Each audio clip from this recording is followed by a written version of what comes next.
Di antara bacaan-bacaan yang dianjurkan oleh Nabi Muhammad SAW ketika makan. Apa disebutkan? Ruwayna fi kitab Ibn Sunni an Abdullah bin Amr bin Auf radhiyallahu anhuma. Nabi SAW anhu kana yaqul bi ta'ami idza qurba ilayhi Allahumma barik lana bima razaqtana wa qina adzabannar. Inilah bacaan doa mungkin sebagian kita mungkin hafal kalau tapi kadang-kadang kita kan lupa bacanya kadang Allah mungkin kalau hafal ini masalah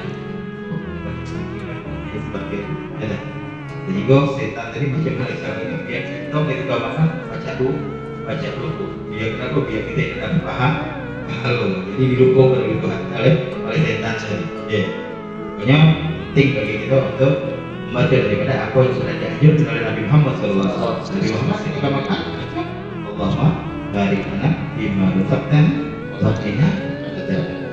Minta makanan yang kita makan tadi diberkahi oleh Allah Subhanahu wa taala. Dan minta juga rezeki yang kita makan tadi pacah nyago kita dari api neraka. Ada yang rezeki yang kita dapat malah menyebabkan kita masuk neraka. Yaitu rezeki dari hasil yang halal. Namun rezeki itu tapi rezeki yang bakal menjerumuskan kita ke api neraka. Sama-sama rezeki.